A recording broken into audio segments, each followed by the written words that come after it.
Hello, everyone. Welcome back to another episode of Soul Sessions. I'm Debra and I'm Dr. Rob. And we are with Creative Mind, and we are excited about this series that we're going to be talking about the next few episodes around mindset. Yes. And today we're talking about the neuroscience of mindset and how do we get to create our life consciously, and why are we not getting the results we want and how to get them. So very fun motivational episode. But before we begin, I do want to remind you, if you're listening to us on Spotify, iTunes, please don't forget to subscribe to our channel. And if you're listening to us on YouTube, watching us here, please subscribe to the Creative Mind channel so you can check out all our videos. And we're excited to share more information with you. Yeah, so why mindset? Why? And why neuroscience? Our work is based on three pillars. Jungian psychology, of course, because it gives us a psychology of personal transformation. Eastern philosophy, because it's a much more sophisticated understanding of consciousness. And neuroscience, because we want to keep up with what are we learning new, what that's new about the brain and the mind. It's almost like the density of the things that we can tactilely see and measure from the brain, going into psychology, which we sort of can feel with our emotions, but then understanding our deeper psychological elements, and then the philosophical part of our life, which is really invisible and deep within us, but pervades everything we do. Absolutely. So we want to answer three questions. How do we create our reality? Like, what is reality in the first place, right? From the perspective of neuroscience.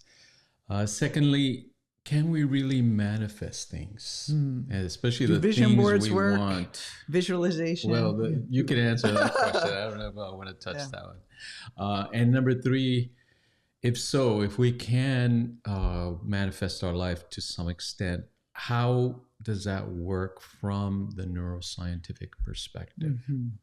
So I think sometimes when we understand the mechanics of it, we can believe in it more if we understand how it works. So let's start with what is happening with our current perception of reality. Yeah, so how do we perceive reality? So we like this Anil Seth's predictive brain theory. It's one of the latest, one of the most comprehensive that we've seen in the last 15 years, kind of really explain how our brain processes information, sensory information, and how it creates this thing we call our reality. The primary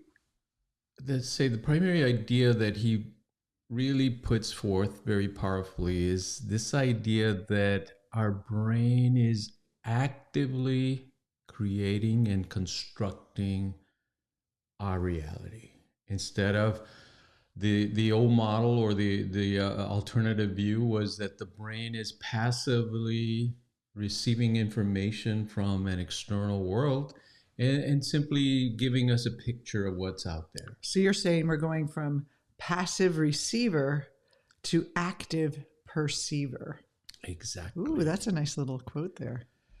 And the predictive part is really interesting, right? Because if you think, well, what's the point of actively interpreting what's going on in our environment?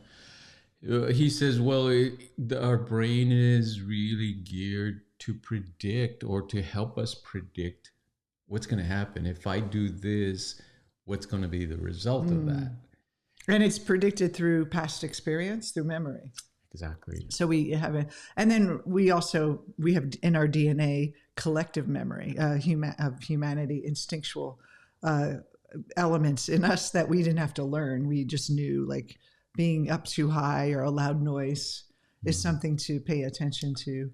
Even in facial expressions, as babies, there's that picture, that woman, the baby, that the mother would have a straight face and the baby would freak out. So that deep within us, we already have some instinctual, but also then we learn different things about what's safe, what's not, and then we predict the future from that place. That's it. And then we see what we predict. Is it a self-fulfilling prophecy? Pretty much, yeah. The brain actively constructs reality rather than passively receiving it through sensory data. And then we try to predict what's going to happen. Seth says that it's essentially a controlled hallucination. What we're experiencing.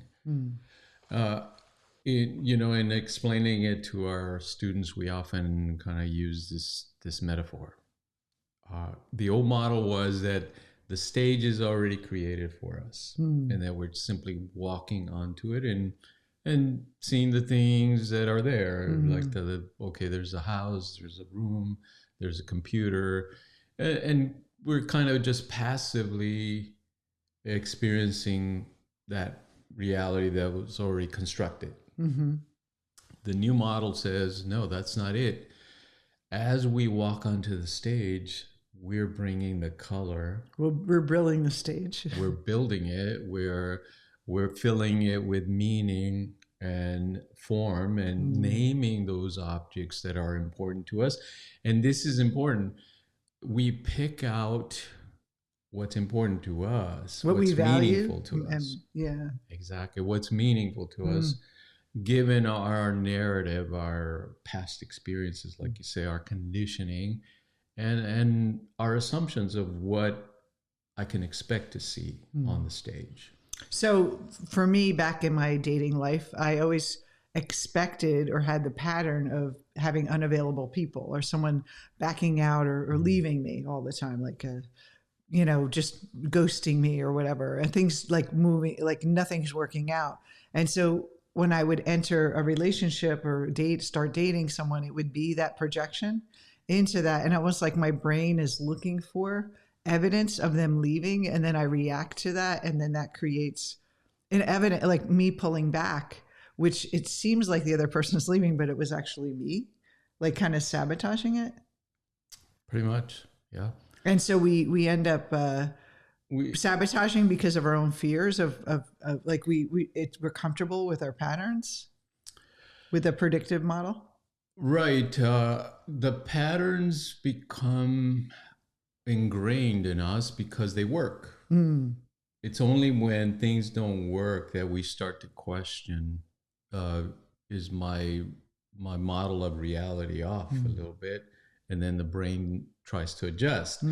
But of course, in not understanding and thinking that I'm experiencing an external reality that's fixed and is out there independent of my mind. Like I have no power to change it.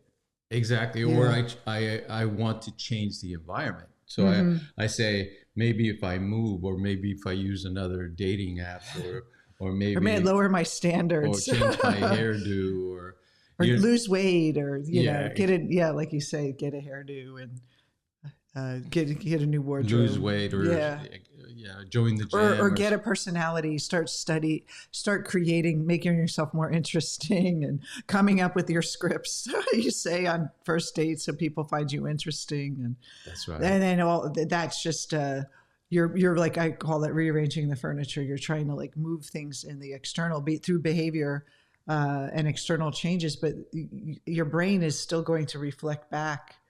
I mean, some of it could change because because of the assumption that if I move this will change. Yeah, I mean that would be growth. To that. Yeah, natural growth, right?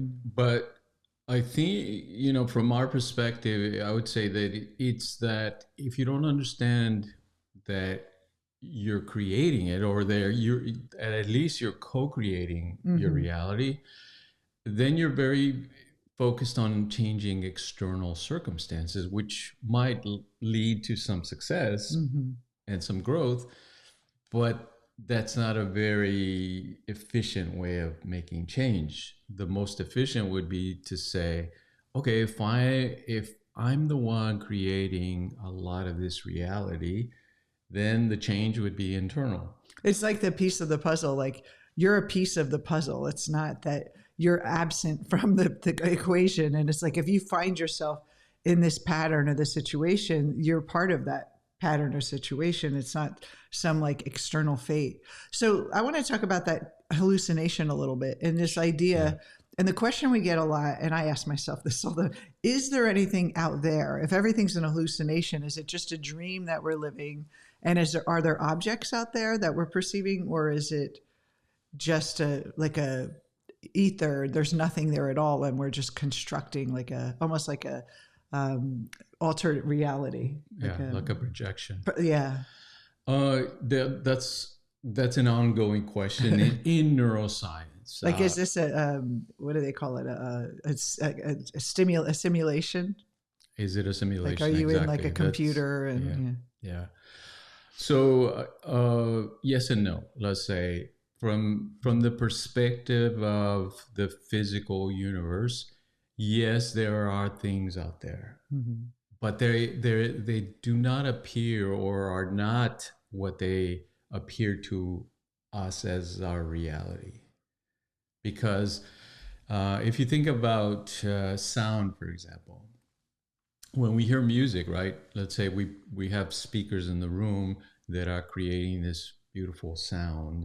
We're listening to Mozart or to Van Halen or what about Bruce Springsteen? the boss, right? Whatever we're listening to, it sounds like we're hearing his voice, the guitars, the bass, and the drums, and all this incredible music coming into our ears, and we're experiencing it. Really what's happening, like physically, mechanically, is there is no sound out there. Like outside of our mind, there is no music. All it is movement of the speaker, like vibrating. You can see it, like when you open up the speaker, right? You can see the movement, and it's pushing the like molecules. Waves. It's pushing the air molecules, which create a wave. Like if you're wearing water, right? The water would be rippling, but here the air is rippling, and then it's getting to our ear and our eardrum, and then it's bouncing off the drum, and then it's interpreting, and then the brain interprets. Then the electrical chemical signals then have to travel to brain processing areas for sound that then translate that into music. And that's what we're experiencing. That's what we're hearing. So in reality, let's say, or the external reality, it's silent. It's silent in the room. All that's happening is that vibration. Well, it's interesting. I'm deaf in my right ear, and everything works. Like the vibration works, but the nerve that connects to the brain that interprets is broken. So it's like my ear's functioning fine, but that part that connects it to the brain is not interpreting. So this part of my hearing, it can't perceive it, even though all the mechanisms are there except for that connection to the brain. That's right. But what is our experience? Our experience is of this beautiful, meaningful music that we love, and we hear it over and over. And again, it doesn't exist anywhere outside of our mental experience. It's like this. Have you seen now there's the new kids out there, the dance parties where you have the earphones on, and everyone's in the room dancing, but everyone has their own headset on. So the music's not in the room, it's in your mind, which is actually more accurate as to what's really happening. Yeah. That it's happening in our head. And so like, I know Donald Hoffman talks about it. It's like the headset that we use to perceive reality. And it's like, you take that off, and then what do you see? That's it. So that, often people at this point ask, well, how come we all experience similar realities? Or we can see there's a house there. I could see the house. It's the same color. You see the same color. We're witnessing the same events in the world. And that's because we're using the same type of headset. It's like if we all bought the same type of headset and we all put it on, we're all experiencing a similar mental experience.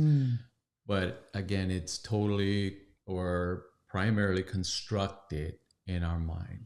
So there is something out there but it's not what we think it is. It's not what we perceive. And that's just the physicality.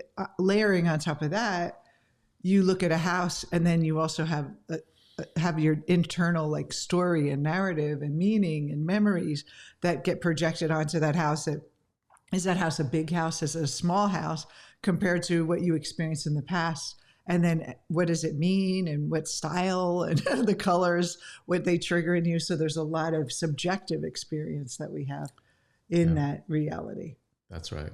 So what we call reality is subjective, meaning it's our own interpretation, right? And that's why if you go to a movie or go to a museum, we see the same movie or the same painting. You might love it and I might hate it, or vice versa, because it's up to us, right, to determine what that means. And this goes for all the senses: sight, hearing, taste, touch, etc., smell. So in answering the second question then, can we manifest reality? If it is an interpretation, of course we can. We can make anything mean anything if we want to. And that's kind of like the simplest thing to do, is to reframe it. You know, the reframing is like we can tell ourselves a new story about it. That's right. But we're talking about really changing our reality. Yes. Can you change your reality? So if you have $200 in the bank account, can you change that reality to make it 200,000? Yeah. And how does that mechanism work? Yes. So the other author that we want to mention is James R. Doty. So he wrote a book called Mind Magic, where he talks about the neuroscience of manifesting. And so given how the brain works, right, that it is a subjective experience, meaning it's our own interpretation, it appears that, we can manifest things and we can direct our perception of what reality is. In other words, literally change our reality and then kind of create a different life for ourselves.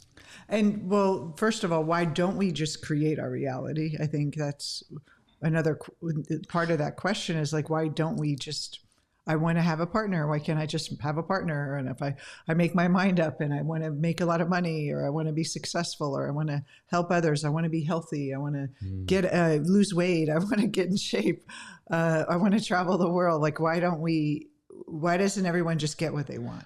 If you're in charge of your perception, why is it so hard? Because the way the world appears to us is that it's set and that it has an independent existence separate from our mind. In other words, all that we were talking about, right, it doesn't appear to us that way. It appears to us from our sensory perception to be out there, already constructed, already built. In other words, we sense or we perceive the power to be outside of us, that we are simply a passive observer of this already constructed reality, and that we are, outmatched essentially, because like the world is bigger than us in a way. Like it's like hard to conquer. And then even for people that want success, you have to deal with, you have to work really hard, and you have to be lucky to, hit that jackpot of like some people that seek fame or recognition. They, you have to be lucky, know the right people. And it's just like a chance that maybe that'll happen. In love, the same thing. The partner that you have is like a happy accident. And we end up, feeling that we don't have power. So we just allow ourselves to just continue to live in the default. Pretty much. And then if we consider what is the psychological mechanism that keeps us in that status quo, it's the ego. The ego is designed by nature essentially to seek comfort, safety, predictability, like we were, talking about in the beginning, that predictive quality. In other words, unpredictability is very uncomfortable for us. And what does creating something new entail? Exactly going into the unknown and the unpredictable for us. And so it's so much easier to be miserable in our current circumstance because there's a feeling like, what if it gets worse? The devil. What if I break, like let go of what I have and like lose everything, like lose it all, and like just be happy with what you have, and it's safer to not have the adventure of your life. So the first assumption I think we have to face is that we are connected to the world. Like we have agency to change our reality. So people that don't believe that will live in that default. But what if someone says, I do believe what you're saying, Deb and Rob, like I've seen lots of people talk about manifesting and the law of attraction and, visualizing what you want and it'll show up, and write checks to yourself and all these things, but it's not working for me. And so why that's the big question is, how does that mechanism work? And when people try to apply it, why isn't it working for them? Yeah. The ego has a lot of defense mechanisms. In other words, it's not that easy to change our worldview, our perception.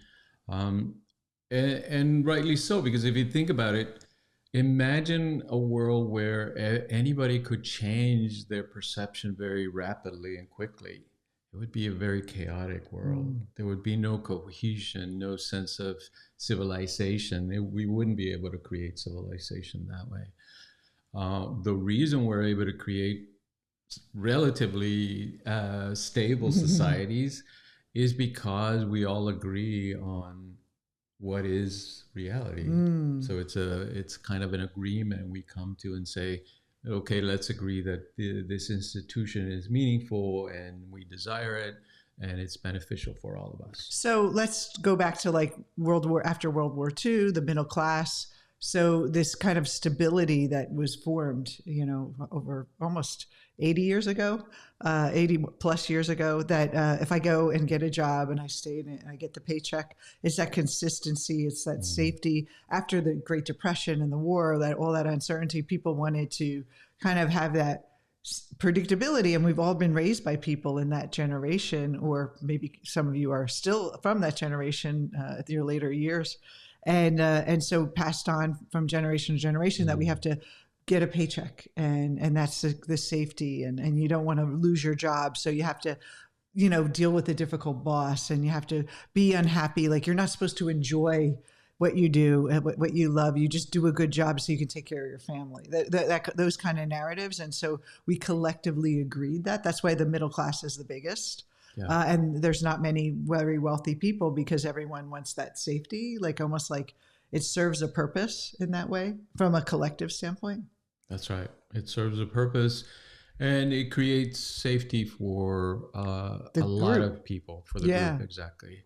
And so going against the group is taboo for us. Like we always want to, part of the ego function is to help us fit in and make sure that we're not acting weird and, stand out too much, that kind of stuff. So in really changing our reality and saying, I want to create something completely different, we have to overcome a lot of resistance internally. And we have to understand what is it that we're working with, right? What is that resistance? Where's it coming from? Because again, if we see it externally, it's going to appear as if it's coming from the outside. And it's the economy, it's the other people, it's something about my, technical skills or whatever of my skill set that people don't see my value, or that we think it's out there. That's it. So in looking at the book that Dottie wrote, Mind Magic, that would be the only kind of gap in his thinking, is that he's not really addressing the ego perspective. Right? Most self-help books are just really feeding on the ego level. Like, how do I make the ego better? Yeah. Yeah. And so we don't recommend manifesting from the ego, because all it will do will be to create, to amplify the ego. And because think about it, if your ego creates this success and it doesn't have meaning, and it's not serving the soul, it's really hard to let go of that. Like a lot of our clients, they come to us, they've made incredible success, and they're lacking that meaning, and they're looking at individuation as a way to kind of reconnect to something deeper. And it can be a distraction. I often think that sometimes when we're suffering and things aren't going right, it's actually a better place or environment for us to do our inner work than when everything's going right. That's right. And you don't want to just manifest to suppress or push away something that you resist, or that you want to disagree with, or compensate from something from your past.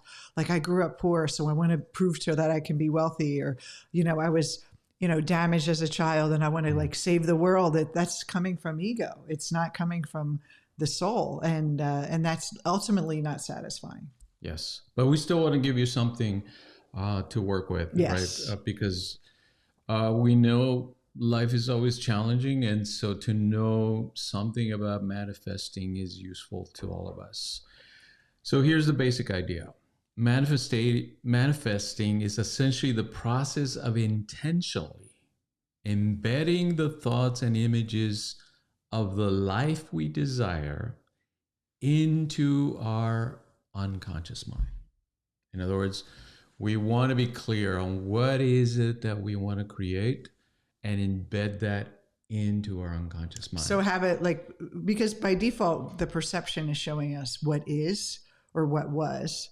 And so you're saying that we're using the faculty of imagination to create a new template in our mind. And it's like creating an impression, image in our mind, not only visually, but with all the senses. That's it. And we're all with an intention, not because we do this all the time when let's say a bill is late and you get an email from your rent or whatever that your bill or credit card was declined or something. Your mind will create an imaginary dark place of poverty and fear. And that's an unintentional embedding an idea into your mind versus a consciously intentional of what you want to create. Yes. Yeah. In other words, once we understand the principles and we're going by how the brain works, right? That that we're interpreting reality and we're co-creating it through our interpretation of reality, then we can start to use the same principles that are operating in the mind for our benefit, right? And we're saying, okay, if we're co-creating it, I want to instruct and direct my mind to hold the images of the things that I want to create and embed them even at the deeper layers of the unconscious, so that the unconscious then keeps on working to look for those things. Because we understand this principle in neuroscience that we tend to pick out the things that match our expectations, our assumptions. In other words, I go to a new place, a new environment, a new city, a new job. What am I going to experience? My brain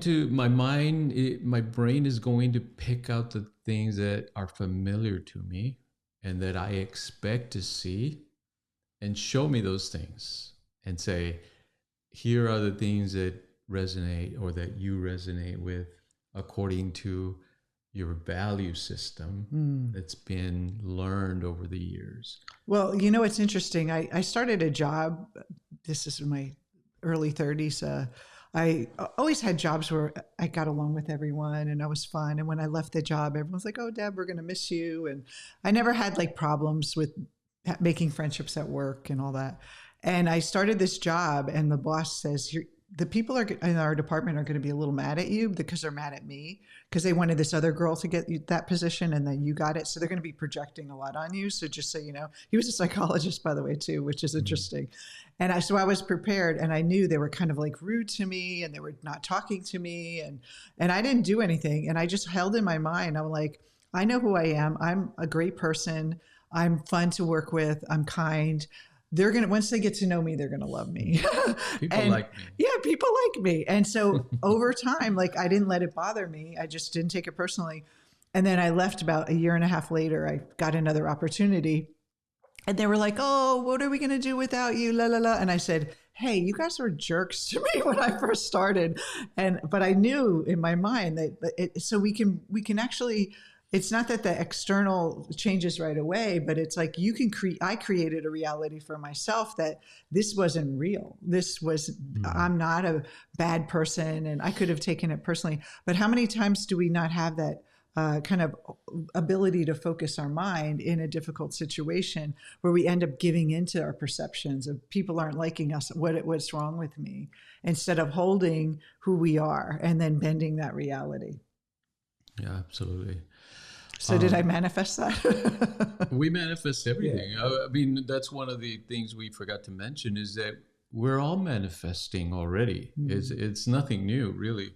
It's simply that we want to do it in a conscious way instead of letting the autopilot determine for us what is our life about and what are the things that we manifest. And that includes our jobs, the amount of money that we make, the kind of relationships that we have, as well as our health, our mind-body wellness, and of course, our spiritual perspective on life. So from a neuroscience perspective, let's say someone is experiencing something in like we talk about, we're going to talk about value tagging. Yeah. Like, how do we, what are we seeing? And then how do we adjust what we see so that how does that work from a neuroscience perspective? Yeah. So a lot of people think, okay, if I just imagine the things that I want, they're going to come about then, right? Given these principles. But it's not that simple because the brain is very complex. It has a lot of layers to it, but let's break it down into 3 layers. It has the automatic functions, right? Its aim is to help us breathe, keep the blood pressure in check, sugar, all that stuff, right?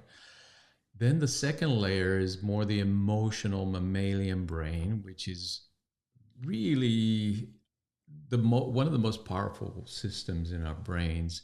It's what creates meaning for us, right? And meaning, of course, is very tied to value. So we'll come back to that one. But then on top of that, we have this neocortex, which is the more recent brain structures that we've evolved into. And that is where most of us live. We think our way through things, right? We're always looking at things and what's the problem? Well, let's solve it. Let's take care of it, that kind of stuff. More like a cognitive processing than actually getting in touch with our feelings and how we feel. Yes. And we often don't develop and understand our emotions, which means that we don't bother to really question what are my value systems based on. And so we're going on autopilot based on our past conditioning, meaning our early childhood experiences, and bringing that into life. So, for example, if we value, like, say, safety, we value predictability, we value kindness or familiarity, like the people being around us. People liking us, or being around people that we know will accept us versus stepping into a new role or stepping into a new social setting and not being able to, like, you don't value that as much because you're not sure that situation. That's why we tend to not want to do those things that are outside of that comfort zone. So that value system, that emotional value system, is really keeping us in our comfort zone. That's right. Even if consciously, and we have this like great intellectual idea that we want to save the world, this older part of our brain is, and a system is emotionally driving us to stay the same. Yes, and it's unconscious to us, meaning we never pay attention to it. We don't understand it, and therefore we don't look at it. We simply assume, okay, when emotions come up, I'll just deal with it and move forward.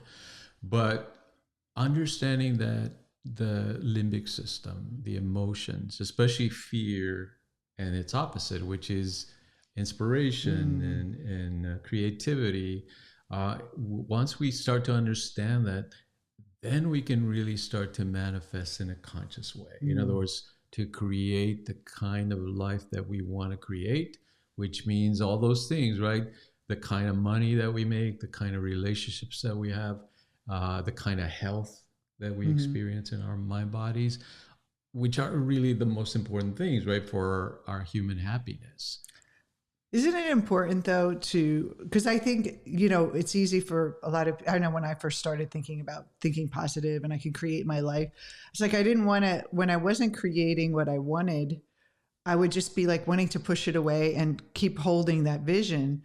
But I think there's value understanding why these things are repeating. And so, for example, if fear, you said, right? So how does that mechanism work? Like, let's go back to that situation where if I had the value that I need to be around people that love me all the time, and that I could have went into that job and people didn't like me right away, I probably would have quit.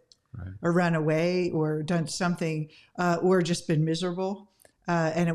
Because my mind was looking at it and saying, this is wrong, and then giving it value and then repeating that pattern and maybe even starting a disruption or whatever because of that deep, what I expected to feel. But because I didn't expect it, I didn't see that reality. So for other example, a lot of our clients are entrepreneurs or new entrepreneurs. And so looking at like why are we not getting the results we want? How do we look at that? How do we see that, first of all, that we're creating it? And so when we're in fear and we're afraid of money, we're afraid of we're not going to be able to create money outside of the corporate world. Our belief that doubt is there and that fear of losing it all, because if I do pursue my dreams, I'm not going to make it. Then what will happen is if we're not conscious, we will look for evidence. Like your brain will look for evidence of why it's not working or why it's not possible, because it values safety. And so it's always looking for an excuse, almost like scanning the world and pulling out, oh yeah, I read this article about the economy, or I read this, and then it makes us pull back. Is that how the brain, when you talk about perception, and then how does that fear that even me when I be conscious of is operating and then showing the reality that we don't want? Yeah. In a simpler way, when we're in fear, we're in survival mode, which means you're not going to focus. Your brain is not going to show you opportunity. It's hard to be inspired in that. That's not the time to look at and see opportunity. It's simply going to show you where's the safety. Where can I go for safety? If I'm in fear, all my brain is going to do is focus on safety, which means usually going back to things that we know, right? Like I better get another job, or I got to stay in my corporate job because it's safe. And I try to dabble a little bit, but it's too scary. But it's not. But they make the mistake of thinking, well, it's the problem's out there, that it's not safe out there to do your own thing, to live your purpose. It's hard to be successful. And then the brain will actually, the perception that you'll see is that what you believe, right? Your assumptions about that possibility. And when we're in fear, it's hard to, your brain is so maybe occupied with survival that there's no space for possibility. Yeah. That's what you're saying. And so it's going to pull you out. So how would someone, let's reverse engineer. So how would someone shift that? Because we all know being an entrepreneur or starting something new or trying, going, signing up for a school or, changing careers, even changing jobs can be very stressful or fearful. How do we use this neuroscience to imprint the idea we want? And how do we work with that fear? Yeah, so from a neuroscience perspective, when we're in fear, we want to shift that. how do we do that, right? How do we overcome our hesitation and our fear without simply, pushing it away into the unconscious? The best way is to acknowledge it. Jung says, invite it in, right? Ask it, why am I in fear? Why is it showing up? What is so scary for me? Because as we bring it into the light, we start to see that the monster in the closet isn't that scary. It's simply our own projection, our own imagination. It's like an imagined threat versus a real one, and then like kind of discerning through that. That's right. Then once we're beyond that fear state of mind, which only leads to wanting safety, then we get to inspiration. In other words, we start to then see opportunity. And so we don't see, when we're in fear, all we're seeing is it's almost like you're going down a rabbit hole, like you're just, spinning out, and it's kind of like manifesting and like everything triggers you, like, oh, and then I got this in the mail, and then my landlord, the plumbing's not working, and and the car broke down, and now that's an extra expense, and it just feels like it kind of keeps building and building the more we fear, and we're trying to move away from it, but we're actually creating more of it because the brain is looking for more of it, almost like looking for more things to be afraid of. And so when we move, because what we're really doing is trying to run away from it. So it just keeps projecting it out there. So for me, one of my really profound experiences I had when I sat with fear is when we moved to New York after I was in Denver for a couple of years, and I was trying to build my online coaching business. I had an in-person business, and it was like starting over, and I was in a lot of fear. Like, the clients weren't coming as fast as I wanted them to. I didn't have a coach at the time, which was also a problem. Everyone should always have a coach. And I felt this like fear of like, what would happen? And I just said, you know what? I'm just going to sit with this. And I just sat with it and sat with it. I didn't try to push it away. And then all of a sudden, this wise voice in my head said to me, this feels familiar. Remember when you felt this way about being single and that you were never going to meet anyone, and that worked out? And I was like, oh yeah, so it's going to be okay. And it was just something about that, like how much I feared, and then the evidence wasn't real for me to fear. It was like bursting through it, and I can only get there by facing it. And right after that, everything started to change, because it was like kind of a weight. I was looking for then possibilities versus letting the fear drive my perception and my mind and my thinking and my emotions. That's it. So if there's one lesson in all this, is that we cannot create from fear. The fear state of mind will only lead to safety, which there's nothing wrong with that, right? If we need to be in that state of mind for safety, that's fine. But you cannot create. In other words, you will not be able to manifest anything new. So once we're beyond that fear state of mind, we get into the creative mind, right? Which is, then we can use the vision to say, this is what I want to create, whether it's abundance or a relationship or a new job, whatever it is. Then that value tagging comes in. In other words, how can I connect intense value to this vision, this new vision that I'm bringing into my mind, so that the mind understands this is important to me. And so wouldn't it be like, we talk about individuation, so wouldn't it be, this is the difference between trying to manifest from ego and manifest from and individuated from the soul, is that the ego will value tag things that, again, go back to security. So it's like, I want that $1 million so I can have that $1 million in the bank and not have to worry about money anymore, versus, which is like a reverse, like almost going to work against you if you want to value it that way, that it's going to bring me some safety. Or I want this partner so I can finally feel loved or needed or accepted. But we want to value it from the soul level. And how would that be? That has to do with purpose.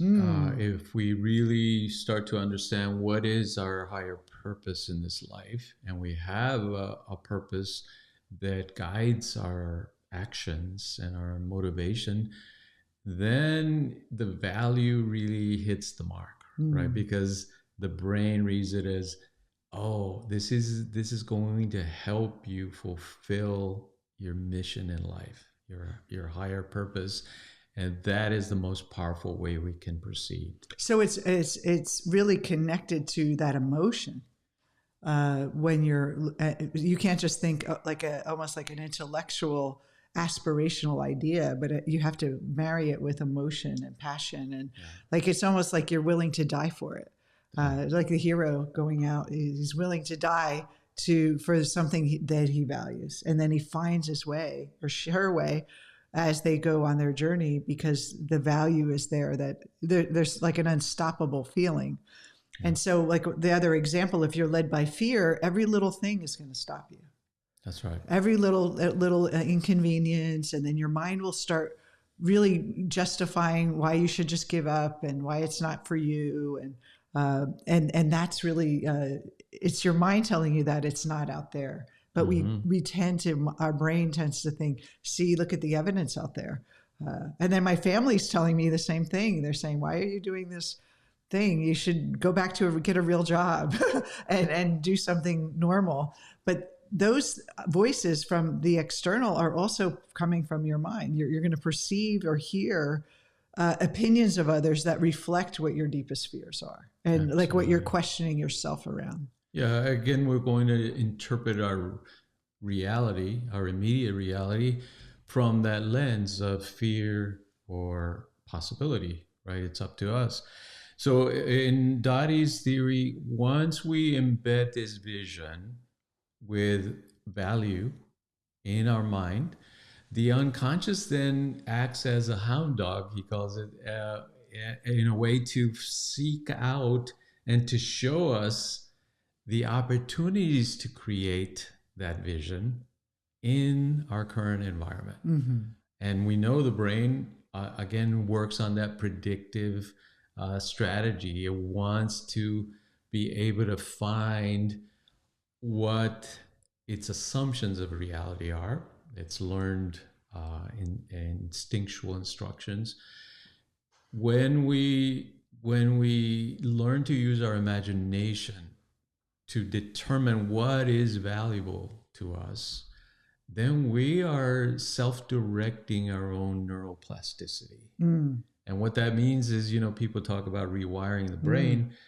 That's what it means, that the brain is malleable. Well, it's always rewiring itself in a way. Well, yeah, as we learn.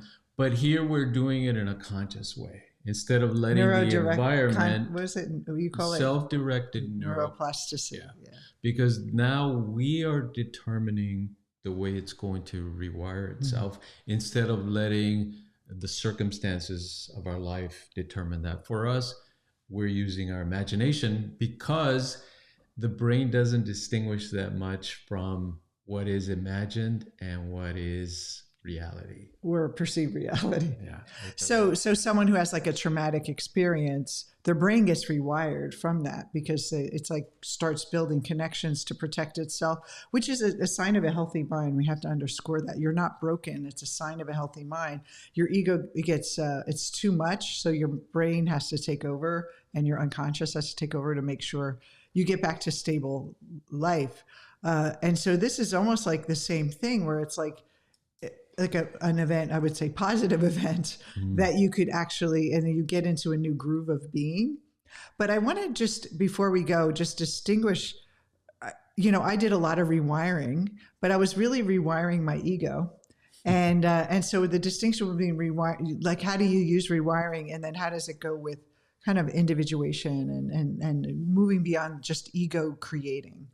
Yeah, that's a big question, but I mean, what would be the distinction? When we're building from the self, from the higher self, we're not so much focused just on our needs and our survival needs, right? And kind of that what other people think of me, and that limited mind of survival. We're thinking more in what benefits everyone around me. In other words, we're acting in a much more inclusive, holistic way. And that leads to a much happier life because it's not just about creating, like amplifying your ego and creating more defenses. Like you said, if I have more money, I'll be safer. Or if I have that That's partner, true. I'll finally be lovable. And Yeah, those things are true, but they don't necessarily lead to more growth and more they're not consciousness building. They're simply ego building. mm-hmm. And we see a lot of that. People that, yeah, they have all the material resources, but they're not really happier because all they're doing is amplifying their ego. Mm-hmm. So that's the main difference.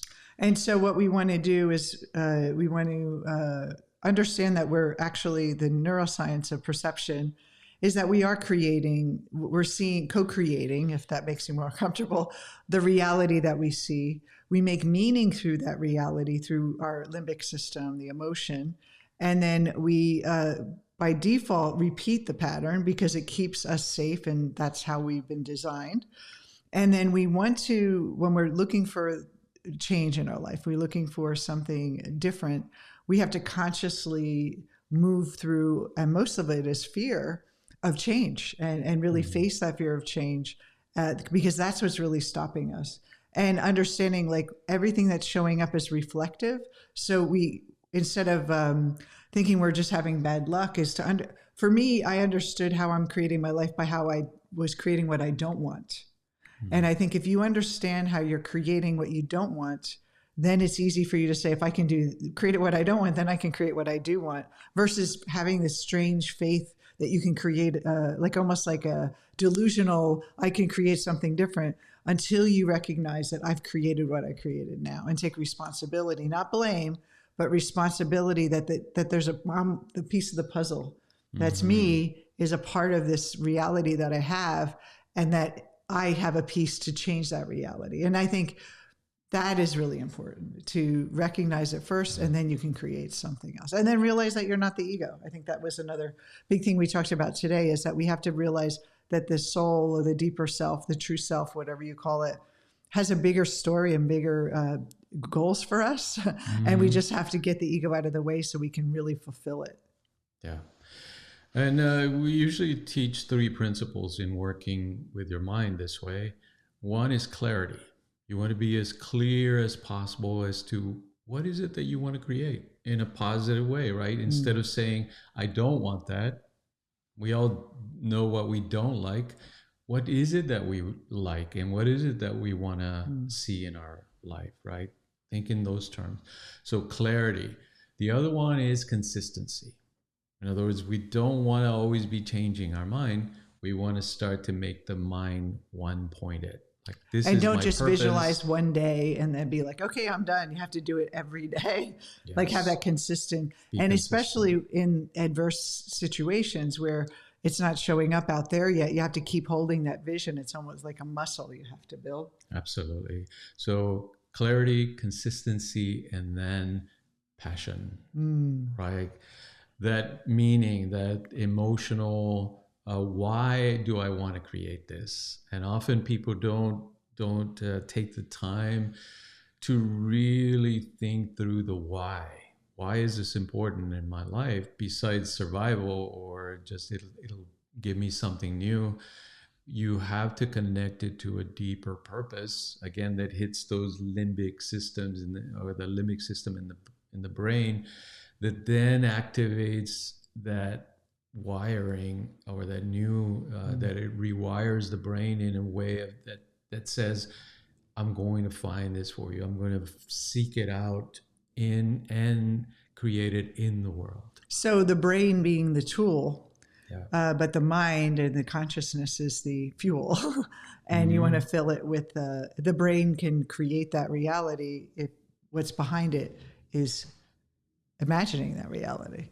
Yeah, the brain, we can think of the brain as the hardwire, and then the mind as the software that runs that brain.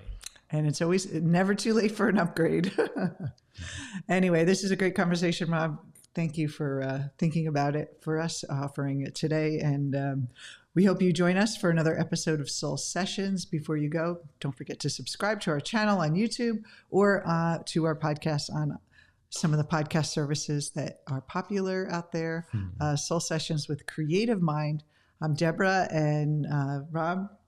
We'll see you next time. We'll see you next time. Take care.